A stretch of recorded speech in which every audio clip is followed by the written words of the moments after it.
All right, Tuesday night live. We're back. 2 minutes late. Michael's back. Michael's looking Back. skinny, guys. Michael is looking. I gotta get my hat fixed here. Michael looks like he's lost about 30 pounds. I don't know. He's all this stress from deer season. Good to have you back, brother. I was out Good to see last you. week because I had traffic school. You know what? We'll wait till some folks get on here, and then we'll talk about why I was out, how gun season's been going. My hunt on Sunday, that was a lot of fun. Yeah. Let people share their stories. Talk maybe a little bit about Thanksgiving. The Cats got a 20-point win tonight, so that was Yep. good. That was really fun to watch. Well, actually, I say that was a rough and tough game. There were so many Western's fouls. always good. Western's Yeah, always good. they were physical, man. They Yeah. put it to Kentucky physically. I'll tell you that. Listen, I'm just pumped. It's Thanksgiving week. Gun season's here. It's been a good season. All of my favorite people are here watching right now. Scott Butler, Jimmy Carroll, PK, James Evans. Back from not been around in a long time. Tennessee Bassmaster. Now that's I don't call him a kid. He's a teenager down in Tennessee who tunes in sometimes. Yeah, West welcome Virginia's back. firearm season just started, he said. PK says, "What's up, Mike? They've Hey, missed you, PK. Mike." I know, man. I've missed being on. It's kind of been a whirlwind of a last couple of weeks. Just a lot of Yeah. stuff going on. Josh Tears here. Joe says, Mike, you are losing weight. Look at him. His shirt's falling off. His shirt's just like hanging Yeah, down. yeah. I've His face is thin. He's I've either lost losing about weight or 12. he's very sick. I don't know. I've lost about. I hope I'm not super sick. I've lost about 12 pounds probably Oh, since gosh, about Mike, that's the September. wrong thing to say. I'm sorry. No, you're good. Listen, let's Uh, just be honest for a second. So, Mike, Josh, my brother, and I, we are in a group text. We talk every day, right? yep. And it's just been very evident over the last couple of weeks that, guys, we're getting old. We're getting old. I Yeah. turned 38. I will turn 38 on Sunday, December 1st. Feel free to send me gifts, whatever. But man, I've got this pinched nerve. I feel so ridiculous even saying this. I've got this pinched nerve in the back of my leg that, dude, right now, like, I'm having a hard time sitting here because it Yeah. hurts. So it's like on fire. I don't know if you guys ever played sports. Like when I played football, I think we were at Perry County Central over in Hazard. I made a tackle and my neck just kind of snapped, and my shoulder blade, my arm just on fire. Like a Yeah. stinger. They call it a stinger. That's a pinched Mhm. nerve. Dude, that's how my leg feels when I'm sitting. Yeah. So I drove 4.5 hours from Fort Knox to Pike County on Sunday or Saturday night. Miserable. Absolutely No. miserable. So yeah, Scott says wait till your 50s. Gary says that's the thing. I saw somebody post today and it said, I'm at that age where young people think I'm old and old people think I'm young. That's where we are right now, right? Yeah. Yeah. Bourbon We is are the there. answer. You know what, Jim? I might hit some of that tonight. You might. Only work half a day tomorrow. I might do that. But Yeah. yeah, man, like it's 38.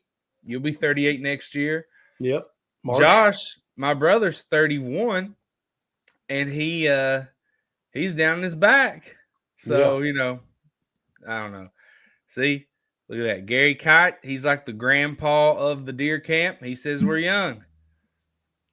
I've lost about 12 pounds since September 30th. Good. I've lost about 10, and I've been eating a lot better. But man, we had a catered lunch at work today.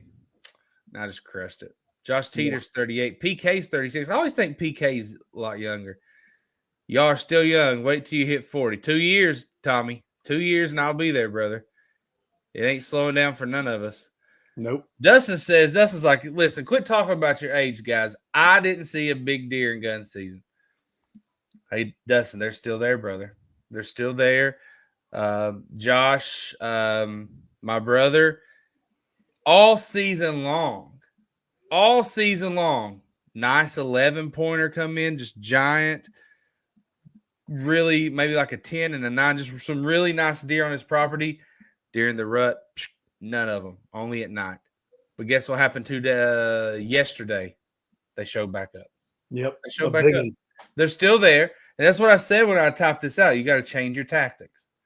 So here's what I don't know. There's 54 of us watching. Who has not killed a buck yet? Who's not killed a buck? Michael's the first one to raise his hand. Who's not killed a buck yet? If you've not killed a buck yet, type it in the chat. Let us know. We're trying to get 500 comments tonight. I don't have anything to give away. Lord, some of y'all want to give away, and it's still sitting in my truck. I've not met it. Guys, I've not had a day off. I've either been working or hunting or doing something with my girls literally every day for over 30 days. Like not one day off. And so I'm behind on a lot of stuff. Same. Who's not killed one? Gary's not killed one. Hold on, let's go back here and look. We started with Michael. He's not killed one. Gary's not killed one. Tommy, James, Joseph, another Joseph, Keith. Now, here's the thing. Some of you've not killed one because you're waiting. You've had a chance. You're just waiting on those big ones, right, Mike? Some of you just not had a lot of time, right, Mike? Yeah, that's. I know. I saw somebody just ask if. I think Joe just asked if I've hunted much. I'll be honest with you. I've hunted probably the least amount this entire deer season this year, probably ever in my life. I'm in that. We're in those phases of life where our kids are so busy, John, and I know a lot of people probably understand where we're coming from. I've been coaching my kids in basketball. I'm a head coach of my youngest's team, and now I'm a head coach of my oldest's team, and my daughter's on two different cheer teams, and her competition night weekends are ramping up. So I've just not had a lot of time to get out. I did get a doe during gun season, which was awesome, but still after that buck, I'm going to have to try to get one done late season. You never know. Yeah, is it a good time for me just kind of tell how my hunt went on Sunday? Absolutely. Let's go. Good time. So, I have spent maybe I think I'm coming through on yours, but I've spent a lot of time, not a lot of time. I've been to Fort Knox about 4 times this year. So this weekend was the second gun weekend at Fort Knox. So I took my muzzleloader out there and I was pumped. I didn't get the area I wanted. I went to the chiropractor on Friday and he was yanking on my leg and I forgot to reserve the area I wanted. So I got my backup and I got there. And as soon as I got there, there were already deer standing where I was hunting. They heard me. They kind of ran away. I saw 13 deer on Saturday. Guys, I'm thrilled with seeing 13 deer. Like, that's good awesome sit, right? That's a great sit. Only 3 bucks. And the biggest one it was like a spike with a little curl in it, just a little larger spike than usual. The other 2 bucks were just little like finger antlers. So I couldn't shoot the bucks. I didn't want to shoot those anyway. About 1 o'clock, our old buddy Hurley, right? Hurley Combs. If you watch this show, I talk about him. I love him. He's one of my best friends. He's a stone cold killer. Like that guy, listen, if it moves and you can serve it for dinner, he'll put it down. Like he is one of the best. And relentless. He's relentless. Oh my gosh, he's a machine. He is an absolute machine. So he texts me. Now he's a guide. He's an outfitter. He had hunters in there on Saturday and they left early. And he was needing to spend another day there anyway to get his stuff together. And he said, hey, if you've not filled your buck tag for Kentucky, not for Fort Knox, for the state, head to Pikeville. We'll kill one tomorrow. And I'm thinking, man, I've already seen, at this point, probably 10 deer. I'm like, I just know if I sit here till dark. And then I looked up the mileage. It was like over 300-mile drive.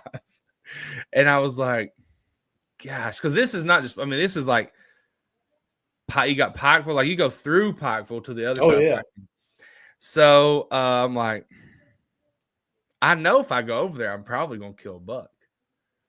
So I said, I tell you what, I'm going to sit here till dark. I'll probably get there. Like, if I don't kill anything, I'll be at your place at 11.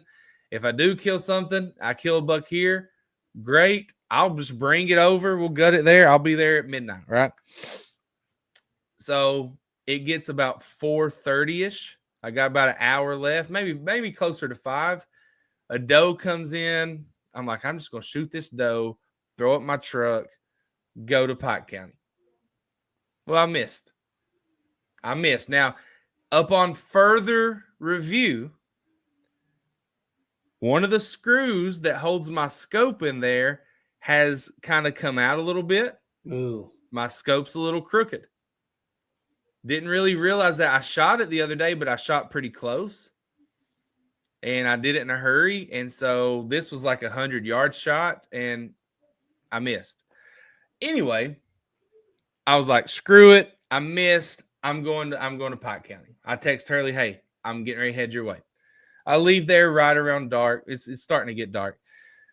Roll to Pike County, get there. We talk for a little while. Now, listen, guys, I text him. I was like, look, I don't have my rifle. I'll have to go home and get my rifle. It's going to add like 30 minutes to my drive. He's like, don't worry about it. I got a rifle. It's like, okay. Now, guys, when I say he's got a rifle, this is not just a regular rifle. It's a 6.5 Creedmoor. It's a Gunworks. Google 6.5 Creedmoor Gunworks. They're outrageous. Now, he didn't pay for this. He hunts with some important people. It has a $3,000 scope on it, like a $700 suppressor. Like, this is the setup of all setups. And it's, he takes people elk hunting, and sometimes they give him gifts or they trade hunts for, and a client gave this to him. And he's like, I got you. So we're sitting there in the living room of his rental house there at his campground, 2B campground. And he's got this set up. He started using these, what they call fat boy tripods. Mm-hmm. And they are like very expensive. I mean, I'm not just dropping like dollar values. I'm just telling you, like, anyone could have killed a deer at any range with what I was using. Like, this took no skill at all, but it was the funnest hunt I've ever been on. That's so awesome. Anyway, he's like, look, we're going to drive out there in the morning. We're going to scan around. We're going to look. We're going to see where the deer are. He's got them everywhere. He said, but we're probably just going to go sit in this blind. Now, when he says sit in this blind, he sat in this blind 2 weeks ago, killed a 160-inch deer. His son sat in that blind. It took him 8 straight days, I think, but he ended up killing a 170-something inch deer. Wow. So I'm like, yeah, we'll sit in the blind. Sure. I want to sit in that same blind. So we're sitting there, 7:30 in the morning. We're there. I mean, like clockwork, 8-pointer comes in. And I'm like, oh, there's a buck. He's like, you want to shoot it? I said, yeah. 8-pointer. I want to shoot it. I want to gut it. I want to go home. I'm exhausted. Well, when he comes in, he's got a broken G2 on his left side. And I was like, what do you think? He's like, man, let's pass it. He's like, let's just pass it. We'll see more. He's like, it's, these deer have been coming in like crazy. So I was like, okay, I felt good about it. Now I text you and you're like, oh man, passing a buck on the last day. That's probably not a good choice, right? You probably screwed up. So anyway, I pass it. Doe after doe after doe comes in. No bucks. One little tiny buck that was coming in there chasing does off. No bucks. It's 11 o'clock. Hurley's been over there for weeks with clients. He's got to go back next week for the start of elk season. I'm tired. He's like, man, we should have shot that first one, but we gave it our best. It's like, all right, let's just go. I'm cool with it. I'm like, I'll hunt more later in the year. We pack up the blind. We pack up everything, put the gun in the case, put the tripod in the back of the truck. We do that. And we're leaving, and we're just kind of spotting with our binoculars as we go. And we're probably 5 minutes from leaving the property. It's a huge property. Probably 5 minutes from leaving, and we see some deer up on the hillside. So we're looking at them. He's like, man, I think that one's a buck. You want to shoot it? And I was like, well, let me see first, right? I didn't want to shoot a tiny one. So I look, and I can see him. He's 339 yards away, and he's tall. That's all I know. I don't know if he's a 4-pointer, 6-pointer, 8-pointer, 10, 12, 14. He's just tall. And I was like, let's shoot him, man. Like, I don't care. Let's just go. I don't care. what people say. I don't care how big it is. Let's just shoot the deer. I need to fill my buck tag so I can go to Fort Knox. So as we're looking at him, he just starts trotting down this ridge, like straight at us. And we get out, we get the gun out, we get the tripod out, and we're just putting our move on him, right? And he's trotting straight at us. I'm like, dude, I'm just going to shoot this guy while he's running at us. And he stops because he sees us moving, but he has no idea what we are. He's probably 300 yards away at this point. So he stops, we stop, we're kind of standing there looking at each other. And then he just takes off trotting around the right, and we can't see him. He's behind trees, he's behind bushes. And so we make our move. We go farther up. He can't see us. We can't see him. And we're looking, and all of a sudden, I just see antlers go by. I was like, hey, there he is. There he is. So we stop, and then he disappears again because he's in cattails that are up to his back. We can't see. He's really hard to see. It's like a swampy area. So we stop. He's like, look, let's just keep looking at him through the binoculars. You get in the scope, try to find him. And then he goes behind a bush, and he pops out again. Hurley says, there he is. And Hurley, makes a noise, and I can't see him at all. But when Hurley makes the noise, he turns, and I can just see white. So I get him in this scope. And when I tell you how important your equipment and gear is, this scope was like watching an HD high definition movie right here, like right in my face. Like I could see this deer so clearly. And he was, the cattails were up. So I just put the crosshairs right behind his front leg, and he's just standing there staring. And literally, I can't even explain to you how amazing it was. I just look, squeeze the trigger. The gun doesn't even move. It doesn't even make a noise. All I hear is a little noise, and then you could hear it hit the deer. And he was like, oh, dude, perfect shot. And the deer turns and takes 2 steps, and we're staring. It's like he's a foot in front of me. He's staring at me. And this is what was so fun about it. It was fun kind of stalking it and watching it. I mean, this was all happening in like fast. Mm-hmm.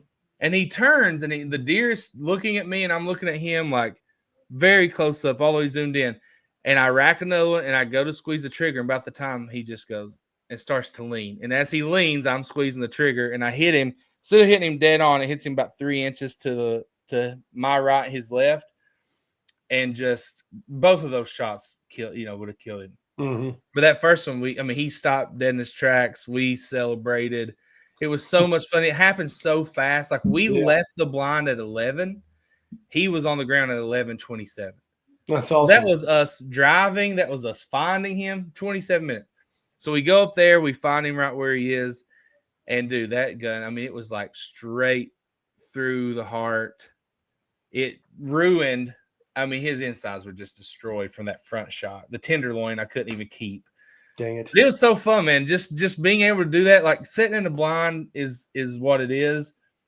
But dude, if it would have been a yearling doe, it would have been just as exciting for the way it happened. So anyway, that was my Sunday hunt that I'm very grateful for. Yeah, that's a terrific hunt. Yeah, so of course I posted on Facebook, I shared it, and someone's like, if you hunted with Hurley, you paid out for that hunt. No, obviously I didn't pay anything, right? He's just a good friend, and he's the best. And you know what? Some people do pay him to go hunt, and that's okay. But anyway, I just want to share. It was just fun. That setup, like everyone should have an opportunity to use a setup like that at least once in their life. Yeah, that's an awesome opportunity. I'm really excited for you and happy for you. You got that buck, man. That was really cool. Alex Mullen says that's the different from the story you told us at work. You said your buddy shot it. He's letting you take the credit for it. So Alex is a Pike Countyan. He's a good freight broker there.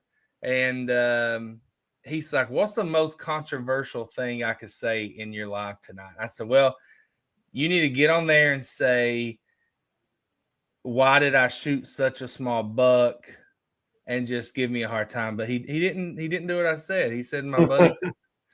Yeah. He's a good guy. I'm happy for you, man.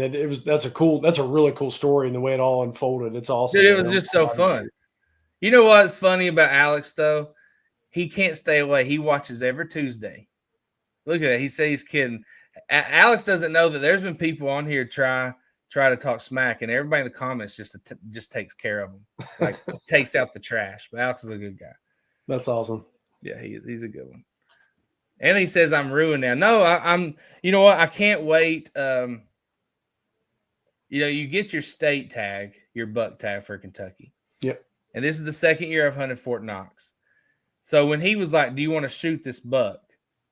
Of course, like I know he's got some huge bucks on that property. Mm-hmm. But it just feels nice to get that one over with so you can move on and focus on the next one. You know what I mean? Sure. Yeah, I mean, Fort Knox is an hour and a half from my house. It's a $36 tag that I really, really want to feel. And I just needed that. I just needed that pressure off. Yeah. Right. So we have to talk. We don't have to talk about it now, but we need to talk about this. So remember that, and some of you guys that were in our group deer camp post, Uncle Darren, he killed that buck down at Fort Knox where it was just one antler. Oh, I meant to ask about this. I meant to ask you about it. Yeah.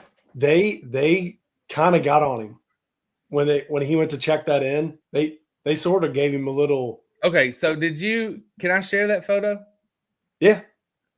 Where is it? Is it in the group? I think it's in. So tell everyone what you're talking about, and then I'll find the photo. Yeah. So basically, and this has actually happened to me. I've told this story before on the show.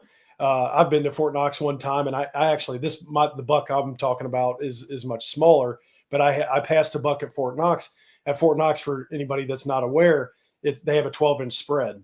So you can't shoot a deer if it's inside that 12-inch spread, or you might. Yeah, it's got to be the outside from antler to antler has to be 12 inches, right? Yeah. So, but at one time, it was a long time ago, I saw a one-horn buck. He was kind of small, but he just had one antler. And when I came back, this was back when they had area guides where you had to check in and out with the area guides.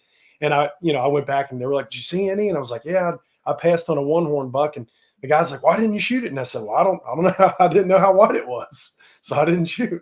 How do you judge it? So you can see right here. So this was the buck he killed. Yeah. One antler. Now, if the other antler was there and matched that one, it would be 12 inches at its largest distance, right? Yeah, it would. You're exactly right about that. But obviously, there's no spread. So how did they handle it?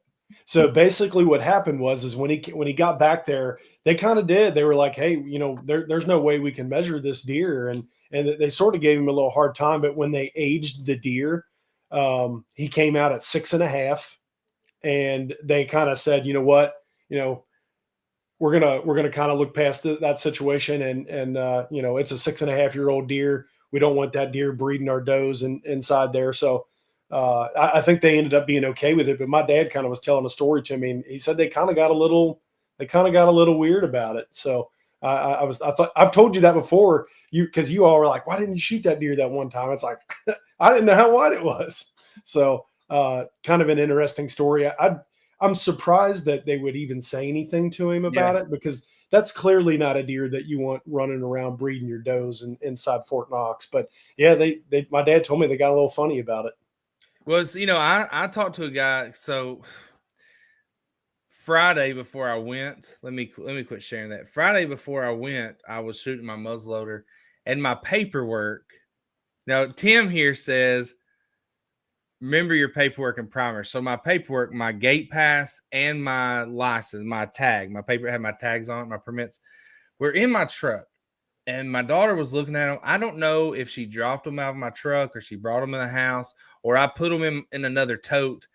But when I showed up to Fort Knox Saturday morning, I didn't have them. So I had to go to the visitor center. I had to get a new gate pass. And I was talking to a fella in there that we know from here. And I was like, "Man, I don't have my paper that has my permits on it. You're supposed to put in your dash." He's like, "Nah."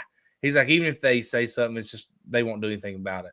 Yeah. And he's like, he said this. He's something to this effect. He's like, "Man, I've seen people shoot spikes and take them in there." He said, "Nowadays it's just a little slap on the wrist." He's like, "Nothing really happens." Yeah. And so yeah, but Tim says, "Remember your paperwork and primer." So I didn't have my paperwork. And then when I show up to my hunting spot, I'm getting ready to walk in, already a little late because I had to get the gate pass, and they're super slow there on a Saturday morning. Yeah, don't recommend doing that if you can. And stay away from that. super slow. And then I get there. I'm looking for the primers for my muzzleloader. I'm like, man, I know I put them. I know I kept them with my stuff. And I'm looking. And then I realized I put them in a small container with some extra muzzleloader stuff.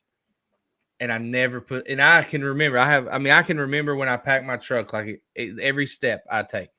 And I thought, I didn't do it. And they're still sitting there in my other room. And so I didn't have primers. So I text Tim and I was like, dude, this is a horrible start. I don't have primers. He's like, I have some. I'll put them on the bumper of my truck. So I drove back. Luckily, he wasn't too far away. It was like 7 minutes. I drove, got the primers, went back. Yeah. And Tim, I still got them if you want them back. I used one. Didn't work. Well, it worked, but it didn't land. So anyway. I saw so. First of all, thank you for everyone that said congrats and everything for the buck. If you have been around us or watch our show or our page, we share big bucks. We love big bucks, but you're never going to hear us say like, "Oh, you should have passed that one and let it grow." You shoot what you want, right? We don't care. So that was the thing. Like Hurley and I were talking, and I was like, "Listen, I will kill a small buck with a crossbow in a blind over corn if I want to. And I don't care. That's like the four things people are, they're going to get onto you about. I don't care. I'm thrilled. But yeah, if I had a choice to kill 200 incher, of course, but you're never going to hear us talk like that. So thank you guys for saying congrats and just being part of that same mindset. I mean, some of you guys kill huge deer. Yeah, absolutely. One day. Joseph True. I didn't see the R. Said you. I remember this name. Joseph said you featured my buck on your page last year. I just want to say thank you. Never knew it would have gotten so much attention. Very humbled and grateful. My buck would have barely made the spread regulations at Fort Knox. Hey, Joseph. First of all, thank you for letting us share. Absolutely. For the most part, we usually ask permission. If it's something like rapid fire, we're trying to get it out, we'll do it and ask permission later or ask for forgiveness. Most people want their story told or their deer shared or whatever. But Joseph, thank you, man. Like, when you guys kill deer and we can share it on the page, that helps the page grow. And the more the page grows, more people are here to watch the show, and then just a good time. Yeah, right. And let me. I just need to say this is what it's about. It's about the community, the hunting community. Sure. So this is just a platform to where we can get together and chat and have fun and cut up and kind of poke at one another and share pictures of the things that we all enjoy. So this is just a community and this platform that you have built and that we've worked on together. Yeah, it's a place that we can all go and share that stuff and highlight some of the fun things that we experience in the woods or on the water. It's good stuff. Pike, honestly, I'm not sure which part of Pike County. I call even though Pike County is the largest county in Kentucky, I call it all Pikeville. I think we were up near Belcher is what they call it. Is this true? Most muzzleloaders have 2 holes in the butt of your stock. I keep 2 primers stuck in mine for emergencies. Can anyone verify this? I believe Gary's muzzleloader does. I believe my man Gary. He's a trustworthy, honorable man. But do they? Because I didn't know this, and I love secret compartments on things. I would love to keep 2 extra primers in there for emergencies. All right, Greg has a question. Greg, go ahead and shoot. I'm behind on comments here. Anthony says, I always say if you're happy, don't worry about anyone else. I had 2 taken off my property this season. I didn't want that he didn't want taken. Yet both were thrilled to get a harvest and happy. So that made me happy. And in fact, I could allow them to do so. Yeah, absolutely. In December for bow, is it best to hunt over corn pile or what? I mean, here's the thing, Mike, you chime in here. Yeah. They have to replenish all that they've lost. Yep. If you're talking, I think, now this is not my opinion. This is just what I've seen other people say. From what I can tell and read, Mike, hunting over corn during the rut is not nearly as effective as it is before and after the rut. Right. Right? Because most of those big deer, like I was talking about my brother's property, you got big deer who's coming into your corn piles. You see them coming in at night. Mm-hmm. They've been busy during the day, right? You got to catch them in the areas where they're traveling and chasing and doing those things. So I think, Greg, it's probably more effective after the rut in December than it is during the rut. So I think so. Mike, what do you think? Yeah, yeah, absolutely. I mean, if you're using that, or if you've got natural food sources, it's food, and bedding is probably where you're going to be at now, specifically. But you know, you got right now, at least where we're at in Kentucky, we've had super mild weather, super mild weather. So your green clover fields, maybe even, I don't know, we've had a few frosts. Alfalfa might be struggling by now, but if you've got greens that are still working, like clover, I guarantee you is still going. We've not had cold enough weather to kill that clover out. So clover, if you've got any turnips or radishes or any type of kale or that type of stuff, or winter wheat, all that stuff's good. Corn, if you're around corn, that's going to be good too. We're heading into where they're going to be focusing on that food. So if you've got that out, if it's a corn pile or whatnot, you've got a good chance of seeing a deer coming to that. I'll tell you this, and I know Mike would attest to this. So probably 3 years ago, I found a turnips and radish food plot on public land. Now they've not planted. I talked to the biologist that works over there, and he said the reason they planted that year is they just had some left over. They've not planted it since. But I tell you what, they destroyed that food plot. And this is the time I told you the story. I had to leave early because it come a big ice storm. Normally an hour trip took me 4 hours to get back home that night. I had to leave early. But the very next day, my buddy Caleb, Gary Kite's son-in-law, Caleb may be on here, I don't know. He went over there and he saw like 2 8s and a 10 standing in the middle of that food plot the very last day of season. So like January 15-ish. So if you have something like that, they're going to be hitting it. When I was hunting at Fort Knox on Saturday, I was sitting near a field that had some clover in it, and they were coming in and just eating the clover. So, WO, who kills a lot of big deer, late season is an excellent time to hunt over corn. Tony says, hey, guys, just getting on here. Tony, we're so glad to have you, brother. Good to see you, Tony. Yeah. Let's see here. Dwayne, who's he's a deer slayer now. Dwayne is. Yes, he is. I'm going to put out a bunch of corn this weekend so I can knock off a few more does, still have 3 tags to fill. Here's the thing. Let's talk about this first. Let's guess. Now, if you know the answer to this, I don't think Fish and Wildlife's put this out. I'm going to put it on our page in the morning. Put your best guess in the comments on how many total deer, bucks and does, how many total deer have been killed since the first weekend of September until today. Put your best guess in the comments. I'll tell you this, it is a 6-digit number, so it's above 100,000. Put your best guess in the comments. If you already know, don't cheat, don't Google. You got 30 seconds. Up to this point, how many do you think have been killed? We'll see. We got 101,000, 225,000. All right, big discrepancy there. 120,000. Now, see, I like answers like this. Very specific. 122,687, 102.5, 118. Keep them coming. 15 seconds. 113, 451, 132, 108, 278. Michael. Mike's not cheating. Oh, hold on. I missed one. Tommy said 109, 125, 128, 112, 195.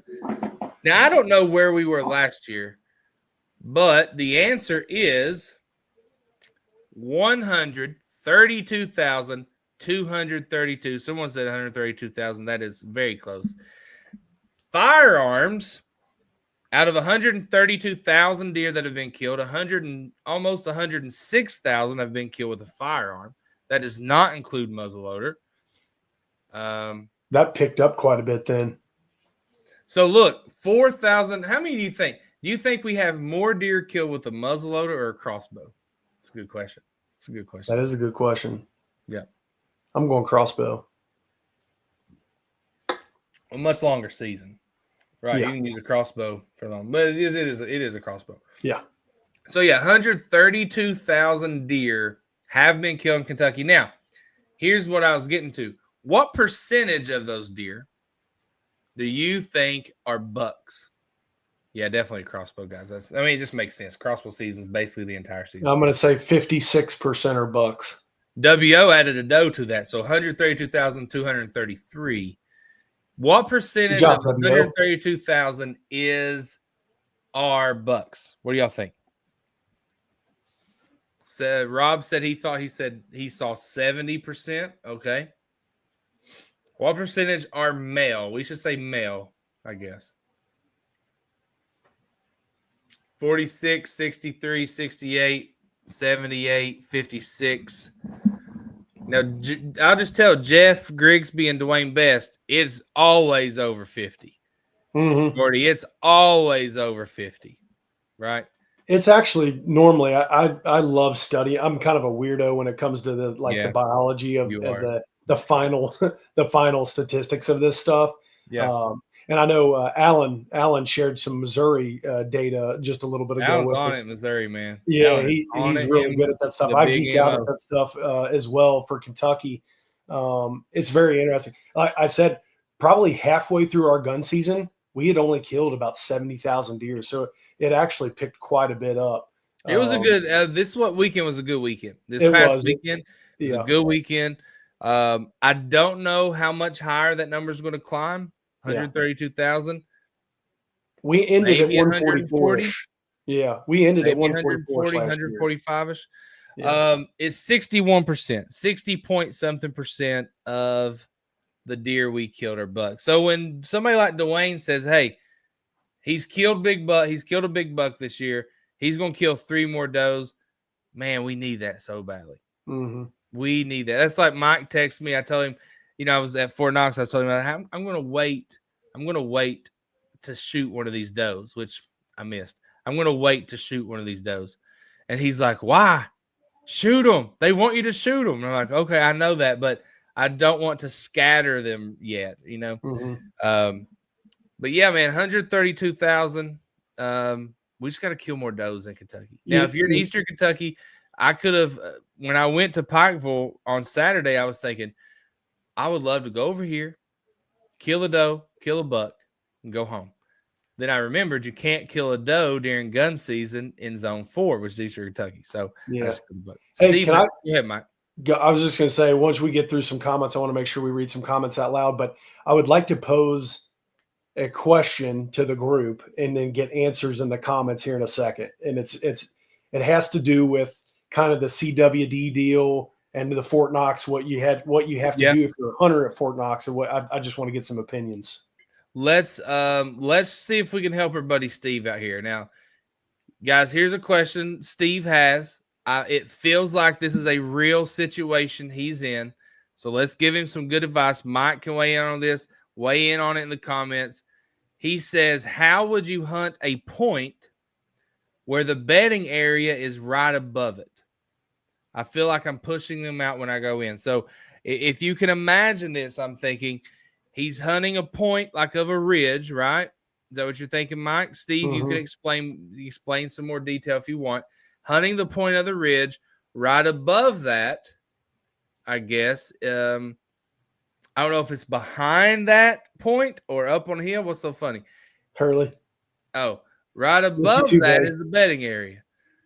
He feels like when he goes to hunt that point, he's pushing deer out. What's your advice, Mike? You can start us off there. Yeah, I think if you think you're running them out in the mornings, I would definitely start to focus on hunting evenings in that spot. And also, I see somebody saying check the wind.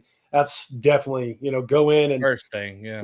Something that I've learned from Hurley with the times that I've been with Hurley out in the woods is, he carries around the wind dust out of that orange bottle where you just squirt it up in the air and you see the thermals, if you're worried that you're bumping deer out of that area, just literally while you're walking through there, just every couple steps, check the thermal, see where they're going. Highly recommend doing that. And then also just maybe focusing on going in during the daytime so you can kind of see what you're doing, sneak in, try to get in there as quiet as possible. And then just do what you can to do, keep your own scent, as free as possible, especially now that gun season's over and a lot of the Yeah. chasing is over. They're going to get back to more, being focused on probably checking scent, and they're going to be a little bit more aware again, just like they were in September. There you go. What else? Let's see. Anthony says, hunt the wind, Steve. Stay downwind. Wind in your face all the time. Jim says, use nose jammer. Steve says, I do all day sits, days in a row. The days I'm not in there, target bucks are in there. I'm seeing Mm-hmm. does while I'm in there, though. Yeah. Yeah. Listen, I mean, those target bucks are the smartest you this got. is that comment's very important. Very important.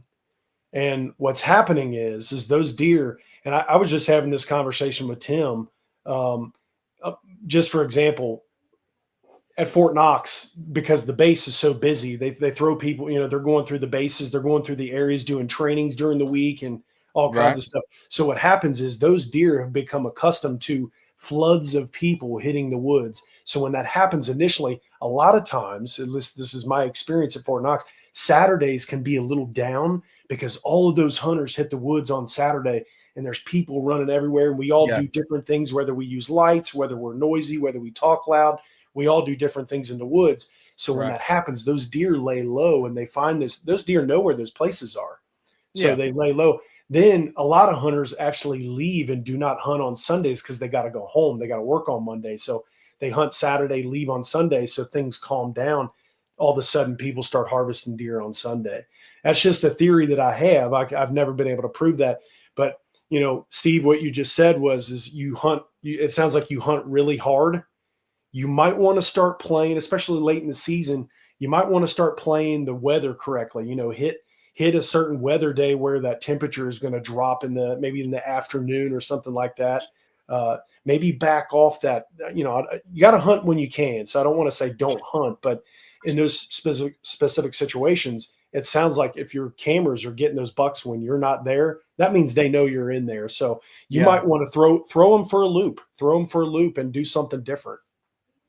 Yeah, even if there's a different way to access that point, or, if you got cameras up, where they're coming. PK says to throw up an image on Onyx, but it's hard to replicate that unless we have the specific land, area there. So yeah, it is tough. It is very tough, and it sounds like it's a difficult place to get into.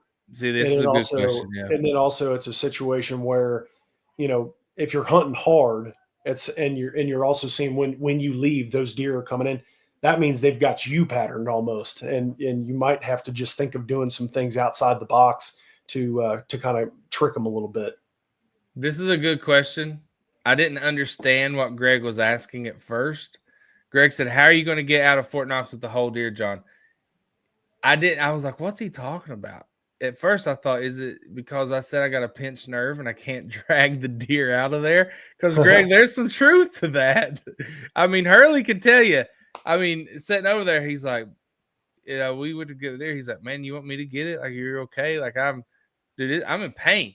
But what Greg means is CWD. How am I going to get that out of there? So, luckily, Greg, that's a great question.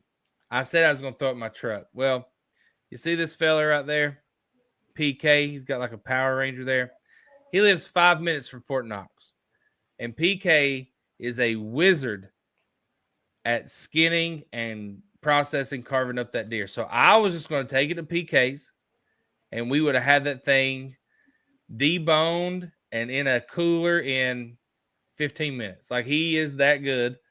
So that's, and PK knows this. When I come down, probably not this weekend, probably next weekend, the 7th, 7th and 8th, I guess. If I kill a buck or a doe, if I kill a deer, I'll check it in at hunt control, drive to PK's, debone it, take it home. Take it home. So that's the plan, Greg. Good question. I already had a plan for that though. All right. I have got, go ahead if you want to get to a couple comments, but I've got to get to this because I think it's going to be fun. This is an interesting comment. I think WO told me this back at deer camp when he cooked a bunch of fish for us, which was amazing. He said, I switched to 100% turpentine as a cover scent. A buddy put me on it, and I feel like it works really well.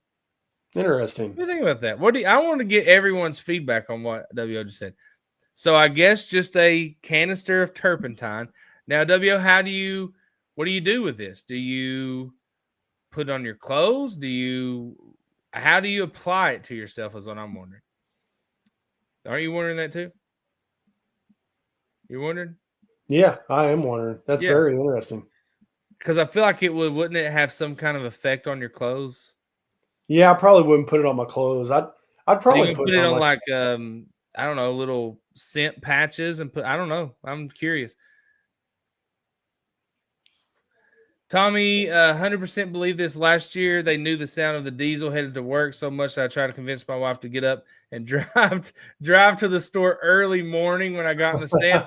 Hey, listen, the deer get used to these noises. Yeah. When you are, if you put corn and stuff out and you drive your four-wheeler in there, they hear your four-wheeler stop. They hear that bag crinkle. They hear it pour out into the ground. You turn around and leave. You keep doing that routine. You're going to have deer in there no more than 30 minutes after you leave because they're going to know, oh, dinner time, right? They're just like Mike, when you go feed your chickens, you walk out there. What do they do? They all just flock to you. They know it's dinner time. If you have a dog and you hear that rattling of the bag of food, they know it's time to eat. Deer the same way. So, yeah, I think so. I think there's truth to that for sure. WO says he puts it on his clothes.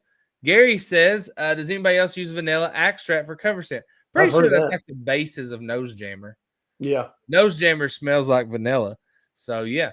Mike, go ahead. You had something you've been wanting to get to. Yeah. And it's making you smile. So I'm wondering what it is. I'm just very curious, just because let's all pretend that we're getting ready to go to Fort Knox this next weekend. Okay.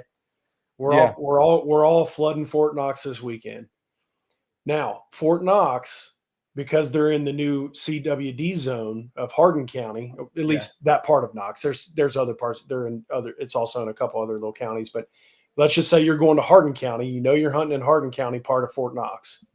They're in the CWD zone.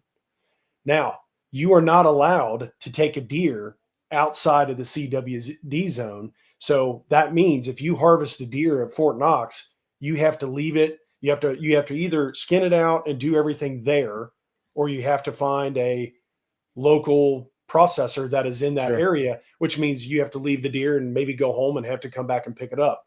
Now, because you know that, would everyone just in the comments say yes or no? Would everyone, Mike, I'm just gonna be honest, I wasn't listening to a word you're saying, but I'm here for it. I won't repeat it, but anyway, if you were hunting at Fort Knox this weekend and you knew the parameters of not being able to take your deer back home because of CWD, would you be willing to shoot a doe? Would you be willing to harvest a doe while you were at Fort Knox, knowing that you have all that trouble to go through if you did so? Yes or no? Yes, my answer is yes. I know what you're saying. You would still shoot a doe. Okay. Yes, because I have this benefit of having one of my best friends down there who can help me. Gotcha. Now, I know everybody would probably shoot a buck because big buck is worth it. But if you were presented an opportunity to shoot a doe, would you do it, knowing that you would have to process it there because that's going to be a lot of extra work and trouble? I'm just curious. I love the yeses. I love seeing this because I almost want. So this is the reason why, though. I wonder because, for one, bucks get focused on at Fort Knox anyways, but because of extra pain in the butt at Fort Knox with the CWD stuff, I wondered if a lot of people would not just say, I'm not shooting a doe. I'm only buck hunting down there. So I was just curious about what this group would say about that. Listen, I'm trying. Gosh, I really want to go. Like, I got to work. I'm very busy Friday. I need like a slow weekend. Yeah. But I'm very busy Friday morning because of work. I have to work. Like, I have to help others Saturday at work. but I really want to leave my house about 11 Friday, get there at 12:30, be where I want to hunt at 1, and hunt the rest of the day, and then do that again on Saturday. Yeah. And I want to go and kill a doe and a buck. Yeah. So Well, this guy, everyone in the comments, this guy right here, he texts us a picture. He said, "There's a doe standing in front of me." He's like, "It looks like a yearling," and I said, "Why haven't you shot yet?" So me and Josh are in the text going, "Shoot, shoot, oh, you're shoot." talking about me. Yeah, I'm talking You said about this guy, you. I didn't know you're talking about. Sorry, I I said, like I said, distracted. this guy on the camera, he had a doe in front of me. He texts us his picture and he's like, "This deer is just Well, standing here." I should have shot the first doe Yeah, that came through at like 30 yards. yeah. The one that I missed was probably, it may have been, I don't know. I also lost my rangefinder somewhere. Mm. I've just been a mess, bro. Like I've just been, You're littering the woods with equipment. I'm telling you. At Fort Knox, I left my arrows in a tree. I went back 3 weeks later. They're still there, thank God. At down here in Frankfurt on public land, I left my rangefinder. Guarantee I could go right back to that tree I was sitting at and find it. It's probably still there. No one hunts there. I left. I mean, man, I gotta get my stuff. I gotta get it together, Mike. I gotta get it together. Slow down. I know, bro. I know. Like I'll be 38, man. I'll be 38. I'll be 38 on Sunday. I love it, man. That's hunting, though. Literally, like if you talk to anybody, it's like everybody is always. You've done it before. You know, people ask me this all the time. I was just talking to somebody the other night. They're like, ask me something about hunting. I said, this is only like my 5th season, which people think, well, we have this page and we do. Look, we say all the time, we're not the experts. Like, nope. We're just having a good time. Mm-hmm. I mean, look, I have a stupid fake turkey on my wall. Like, we're just having fun. I honestly forgot what. See, I forgot where I was going with that. But anyway, let's just get to the comments. Jimmy says, "I will trade you back a nerve pain." Yeah, Jimmy. Now you've been through it, Jimmy. You've been through the ringer with your health, and you've come out strong. I'm just, Dwayne's oldest son turned 38 yesterday. Oh, that's awesome! Happy birthday. Dwayne could have been my dad. Be a good dad. He could have. We enjoyed having Dwayne around. Yeah. I know. I remember what I was saying. So someone was like, I was like, yeah, this is only like my 5th season deer hunting. And they're like, oh, really? That's interesting. And I said, but man, it has been, I'm not the best. Like I'm not even average. I would say I'm below average, right? But it's been so good for me, especially with some things I've had going on, like just being in the woods. Even if I don't kill anything and I spend Saturday and Sunday in the woods, just quiet. Now it's exhausting, right? It'll wear you out being out there that long, but it's just so good for you. Like it's just, I came back Sunday night. I got home. It was already getting dark. By the time I got my deer, I literally, first time ever, put my deer in the front yard in a tree, turn my truck around, hey, I'll just show you. Shine the lights of my truck on that deer hanging in my tree and spent the next 2 hours just taking my time, skinning it, taking the meat off as I went. And it was exhausting, but it was fun. Like that is, do you know how good that is for someone just to do that yourself? And then today, my buddy at work brought some deer jerky in from a deer he killed the other day. And most of the guys don't hunt there. And there's one guy there from California, just weird. Nah, he's a good guy. And he wouldn't try the deer jerky, though. And I was like, man, that like Trevor killed this deer. And then he got it processed and he got the meat and he made the deer jerky himself. And he brought it here to share with his friends. Like, you know how cool that is? That's awesome. And you won't even try it? Like, that's cool, man. Like, there's nothing better than that. Like, he went out there, he killed the deer, he got it processed. So probably an Amish guy processed it. But then he came back, he made his own deer jerky recipe. He made the deer jerky, and then he brought it here for everyone to enjoy. Yep. You just can't get better than that. Nope. Not at all, man. It brings peace. It brings people together. It's something we've been doing for 10,000 years. It's just in us. I love it. Like I love it. I used to say, I've said this many times, I'm sure, and everybody's heard it. I remember specifically about 5 years ago, the first day of gun season, I was in my bass boat on the lake thinking, all those fools are out there deer hunting and I'm catching all the fish. And now you won't catch me on the water You when can't. it's no, dude, You can't. no. Like You it's just cannot miss the best time. You can't. when you wake up, and this is me being a new hunter, when you wake up on that first Saturday of gun season and you go to the gas station at 5 a.m. to get you a Monster and whatever it is, some beef jerky, whatever, and you see 3 other guys in there with camo and orange, and you drive to your hunting spot and you see trucks just parked every so often at pull-offs over and over and over. The air is different. The smell is different. It's just something about it that's amazing. And I hate that it's going to be December on Sunday and it feels like it's over. You know what I mean? Mm-hmm. Like I'm going to be hunting December and January, but it just kind of feels like it's over. And I hate that, but it's been fun. And you know what? When next August rolls around, we're going to be counting down the days to September. We're going to be archery hunting. It's a cycle. I just love it so much. Absolutely love it. Let's see. James says it definitely brings peace. I had 35 turkeys come by last week by me. It was amazing to see them doing well at the moment. Hey, man, Kentucky's an incredible turkey state. No matter what anyone says, it's going to be up and down, but we're still one of the best opportunities. Brock says, not many things more enjoyable in this life than hunting whitetail deer. I agree, man. Agree. I'm hoping my daughters will want to do it. I tell them, listen, I tell my daughters all the time. They're probably listening to me. I hear them in there chatting. I tell them, look, when you go to marry someone, right? Now, look, maybe I'm not the guy to be giving marriage advice. But when you go to marry someone, number one, he's got to love Jesus, right? That's the number one thing. He's got to love Jesus.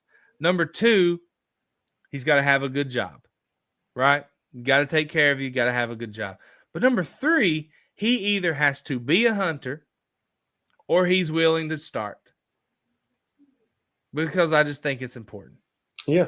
I just think it's important, right? Like, we're not looking for some little bro, right? We're looking for a man who has a good job and who likes to get out there and eat what he kills. Right. There you go. I'm going to tell you what, man. And the proof is in the comments. The proof is the people that come to our camps and the people that we've met everywhere we've been and met people. Hunters, by and large, especially in the comments here, the people that are here, they're good people, man. Hunters, by and large, are for the most part. I for know the some most bad part. ones. There are, there's bad ones, but hunters that go about it the right way, they are some daggone good people. The man. bad ones the bad ones are selfish though. The bad ones are the ones that want to take it all by themselves. The bad ones are the ones that shame you for what you kill or for the weapon you use. Those are the bad ones. Yeah. But listen, we have deer camps. We've had it 3 in a row. Some of the best guys I've ever met in my life. Right? Not perfect. Not perfect, guys. Nobody You know what? Here's what I remember. The very first, we're just kind of talking. The very first deer camp we held 3 years ago was probably the toughest moments of my entire life, personally. And I showed up to deer camp. Only my brother knew what was going on in my life. That was, it was terrible. And I kind of shared a little bit with the guys there. And when I did that, I found out, man, these other guys, they have crap going on in there. This is the first time I've met a lot of these guys. Mm-hmm. They have crap going on in their lives too. And so then it turns into, hunting turns into a community. It turns into friendship. It turns into family. Like, Jimmy Carroll here, he always says, hey, we're family.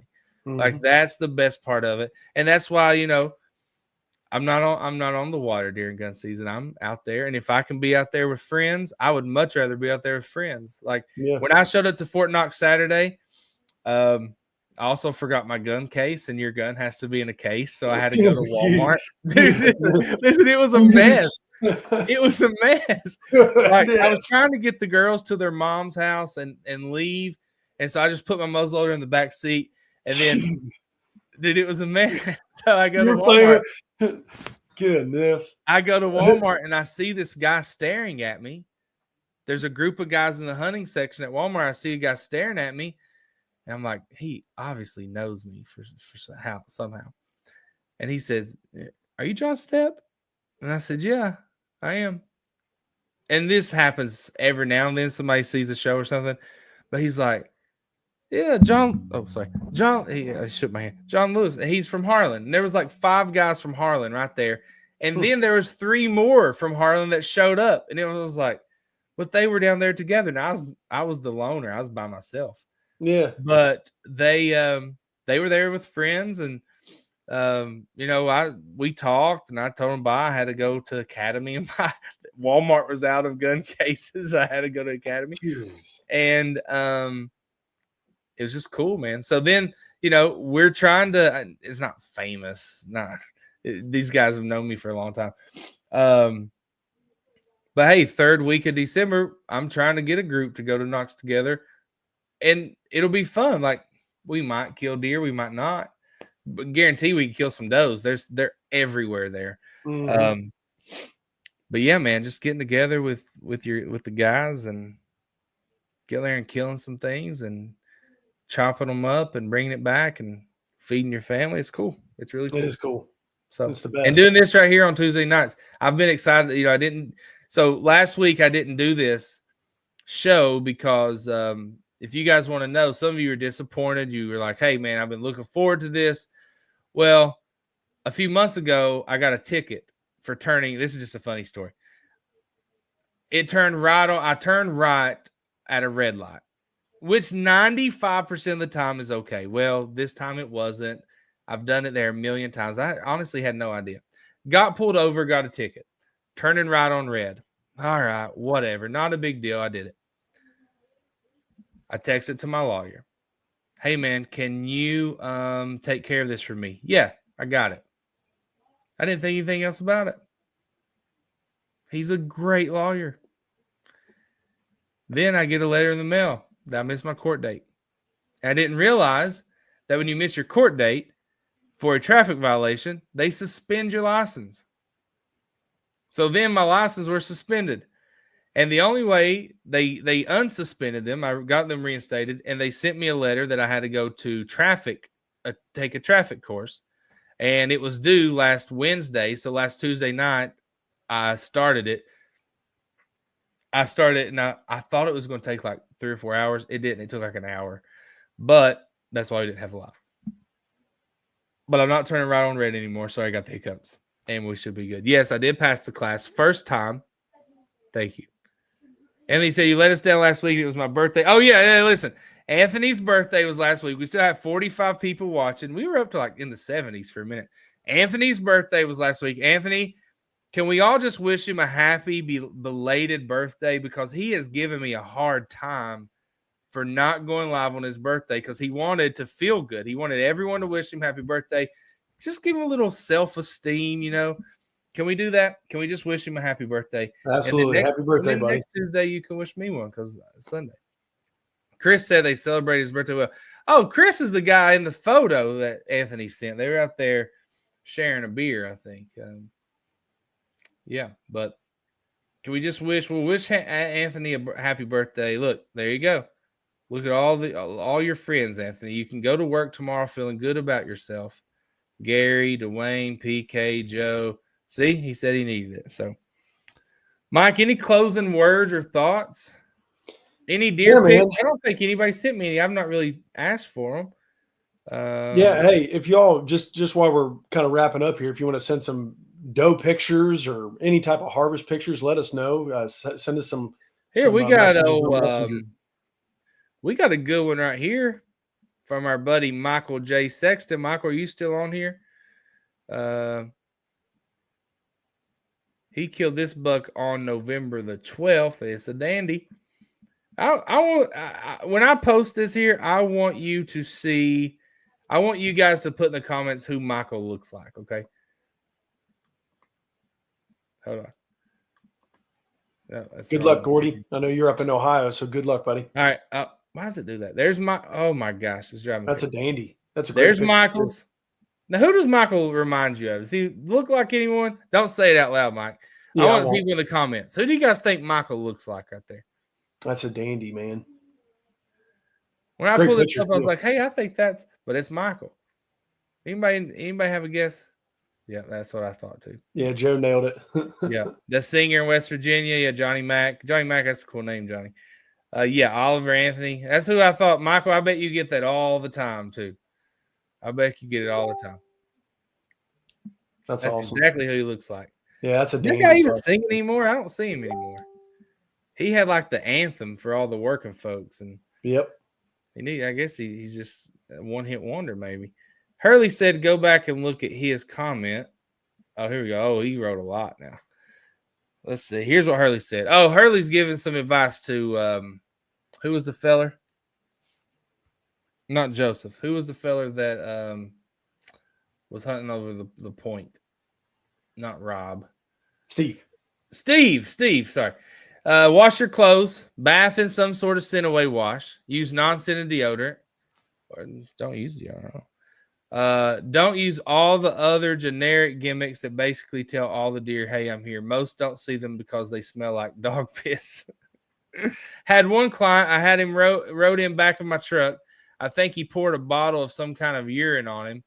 Just control your human scent. That's the best advice I can give. Trust me, I tried it all over the years. Not one time do I think, and he wrote so much it didn't get it all. But yeah, some of that. Now we've used the raw frozen scents in the past. Is Michael? Yeah. Michael, I thought you were frozen, Mike. What in the world? I was reading comments. Gosh, that was weird. I was just trying to pick up on comments. Yeah, I'm still using it. Honestly, man, my buck came in on a string using raw frozen since last year. Yeah, I mean some of it there. If you are, I mean, if it's like legit, like, you know, they take it straight from the bladder of the deer, okay. But I mean, you just go buy a random bottle of deer urine at Walmart, it's probably synthetic. What was the guy? We used to have a guy that came on here every Tuesday night. What was he talking about? Red fox pee or something like that? Yeah. Every Tuesday night, this guy from Alabama. I miss that guy. We need that old fella back. Every Tuesday night, he'd come on here talking about, boys, use that red fox pee. That'll, gosh, we had some characters. Michael said that buck I shared, I had watched that buck on the farm for the last 5 years. He was 7-year-old this year, lost around 20 inches. He still had quite a bit there, Michael. Yeah. I think Michael said that was his number one deer. We're happy for you, Mike. Seriously. Very happy. Let's see here. Yeah, that's a beautiful buck. Have a buck bomb go off in the truck. I covered it up. Ooh. But nose jammer, yeah. Ooh. that's rough. Yeah, good. Hey, listen. You all have probably heard the story of Mike shooting that skunk. Yeah. Man, I was driving through a neighborhood showing houses, and Mike sent us that text, and I was bent over laughing because I just could imagine him just covered in skunk, whatever. Brutal. Skunk smell. Yeah. I think we have got some photos in. Let me check. Let me show you one more of Michael's. Not so much now. Michael's in the dark right here. And when I say Michael, I mean Michael J. Sexton. Not so much of an Oliver Anthony vibe on this one. Why does it do that? On this one, though. He's more brown hair. That sun shining on him really brought out the Oliver Anthony. But that's a good deer, man. That's a heck of a deer. A heck of a shot, too. I see it right there. Yeah, that's a great shot. Great job, Michael. We're happy for you. Early, I'm going to try to work some out, buddy. My schedule's getting pretty ugly with me coaching a bunch of teams. I'll see what I can do. I am ready to get back out. I just got to see if I can Mike's do got it. it. Who thinks Mike should make sure he gets back to Pike County to kill an elk in December? I definitely need to try. That's for sure. Put type go Mike go. Go Mike go if you think he should go back to Pike County and kill an elk. I think he should. I think I am now coaching 2 basketball teams. So listen, that's why you have an assistant. Yeah. They can handle it for a week.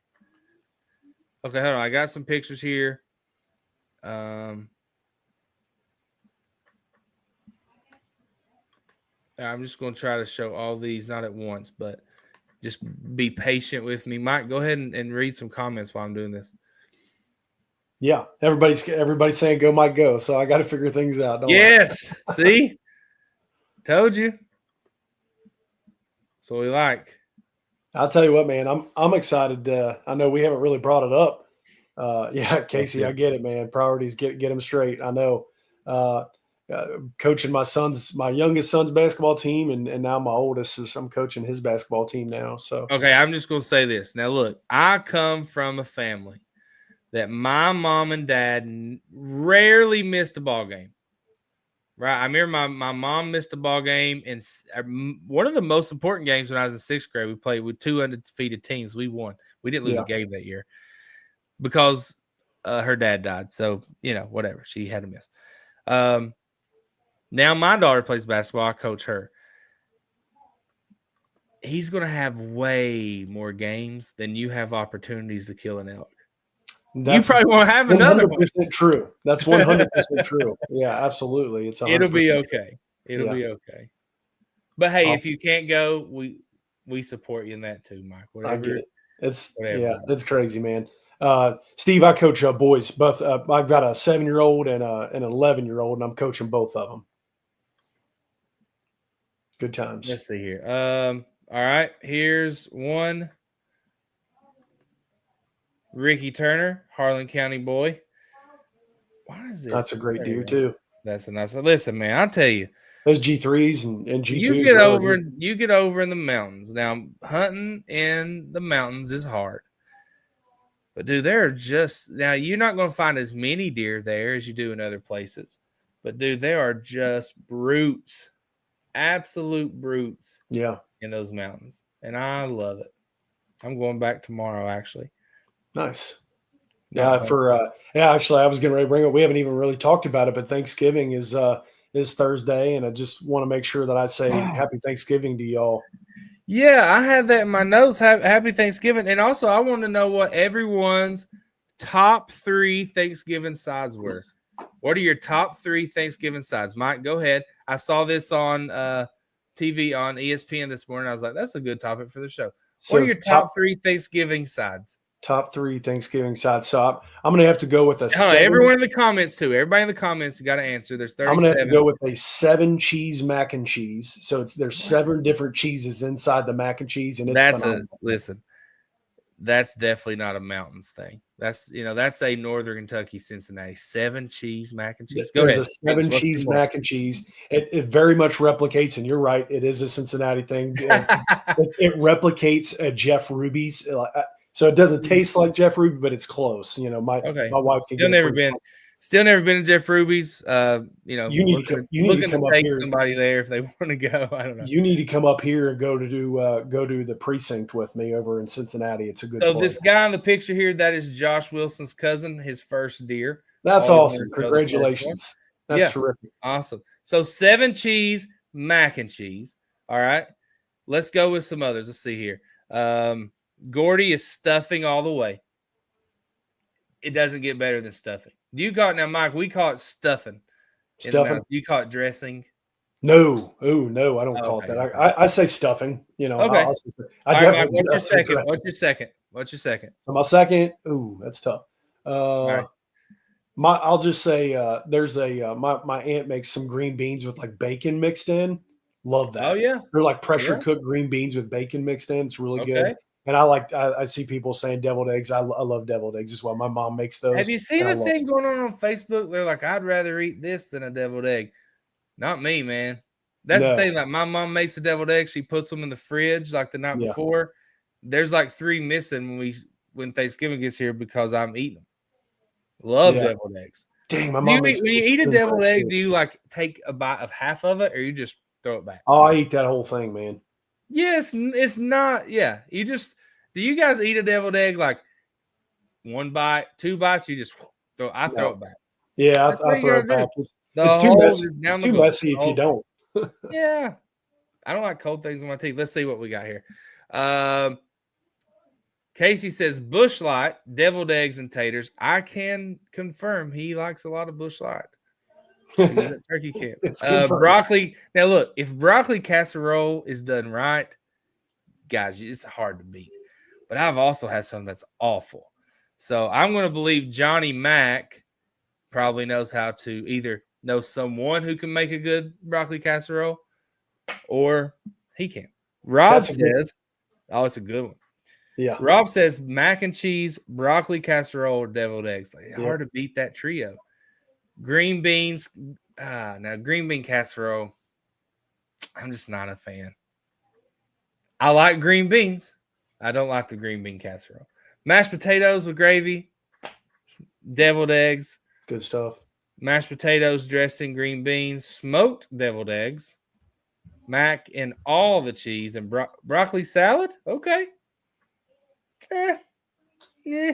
That's a good All call. I right. see Greg Donathan said dumplings. That's a good call. I love those too. Yeah. Deviled eggs, broccoli casserole.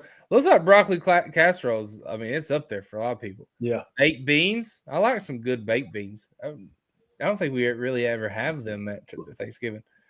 Dressing, mashed potatoes, deviled eggs, stuffing, deviled eggs, cottage ham, green beans. First, I thought it said cottage cheese. I don't know what cottage ham green beans are. Dumplings, broccoli casserole, deviled eggs. Happy Thanksgiving to you, brother. Sweet potatoes. Now, my mom makes sweet potato casserole. My brother loves it. Yeah. He loves it. Yeah, I'm all right on it. Bread stuffing, deviled eggs, mashed potatoes with gravy, mac and cheese. People getting fired up about Thanksgiving around here. Oh, I'm fired up around it. I'm Getting already fired pumped. up. I love it. It's like the one time a year that we all are together. My mom, Yep. sister, me and the girls, brother, his wife, kids. Ain't live till you smoke them deviled eggs. Smoke the whole thing, then smoke the filling again. I think so. Chris is part of the Anthony and Jim Carroll trio here. Like, first it was Jim. He was a fan. He's a friend of ours. Then Anthony started joining. Now Chris has joined. So I think we just need to meet up in Richmond, have a get together. Yeah. Chris can smoke us some deviled eggs, whatever. Deviled eggs are smart, Hey. bite size. Casey said, Kelsey, I said Casey, sorry, Kelsey, I'm sorry. Sweet potato casserole. Hey, I just said my mom makes that. Dressing and deviled eggs. Good Deviled calls. eggs is popular, are popular. Yeah. Our family has a game with the deviled eggs. One is all mustard, but just enough of the filling so you cannot tell until you bite it. Nice. Boy. That's a cool game. Yeah. Probably Man, not for that'd the be person gross. that gets the one they don't want, though. It's like that game where it used to be on social media where they'd put like the whipped cream on their hand, and then one of them, or maybe it was whipped cream in a spoon, but one of them was mayonnaise. I feel like I could tell. Let's see here. Potato salad. My wife is from Canada. She is baffled about how much we love our Turkey Day. I told a guy today he was I don't know if he was a truck driver or a dispatcher. He's something with trucks. That's what I do. And I said, "Hey man, have a good Thanksgiving." And I was like, I don't know if he celebrates Thanksgiving. Yeah. He lives in America, but he's American, obviously. Mm-hmm. But he wasn't always American. I'll just say that. Yeah. I don't know what he is. So That's I'm like, I fascinating. wonder if he, Yeah, that's super fascinating. So, all right, listen. This is what I want to do, Josh Teeter. Hey, and you know what? I also got a text, guys. I'm all over the place, and sorry, I'm just happy to be with y'all. Two things. Josh says it's time to rabbit hunt. I've only been once or twice in my life. I want to go this year. That's fun. And I want someone with dogs, and I want to go hunt rabbits. So if you are within a reasonable driving distance, and you have room for one more and you have the dogs, holler at me. I'd love to go. As soon as deer season's over, holler at me. I'd love to go. Even if it's not over, I'll cancel a day. Also, I got a text, Mike. Yeah. From a guy. I put his name in my phone as Falconer because I didn't know his name. Oh, yeah. I remember you talked about him. And he said, this is Kevin. So his name's Kevin. He said they're going to be using their falcons to hunt until April. And he said, come and join us. I'm doing that. Yeah. Oh, that'd be awesome. I'm doing that. So I'm going to hang out with Kevin. Kevin, if you're watching, I'm so sorry, bro. I love you. I don't know your last name. Kevin Falconer is what I call him. And he's going to use his falcons, I guess, to squirrel and rabbit hunt. I don't know if rabbit hunt. I know you can, but I don't know. Yeah. And I'm going to go and hang out. I'm just going to be a spectator, I'm sure. Yeah. But watching those falcons that have been trained just to and get a squirrel, that's going to be fascinating. Yeah, so I'm that's excited awesome. about that. I'm very excited. So, hey, guys, listen, it's 10:22. My girls don't have school tomorrow, so I don't care how late they stay up. But I am done. I am taxed for the night. So I'm going to go to bed. But I appreciate everyone that showed up to watch this week. Sorry about last week. Hey, next week we'll come back. We'll see how your Thanksgiving went. We'll see if you're still hunting. We'll see what's going on. We're just going to hang out and talk. You guys are part of the conversation. We love it. So, absolutely. Mike, thank you for being here. Glad you're back. You look great. Look in shape. You look fit. Bet your wife's loving it. And so you guys, listen, we love you guys. We appreciate you guys. We hope you have the best Thanksgiving you've ever had. And we'll see you next Tuesday. Happy Thanksgiving, y'all. God bless. Adios.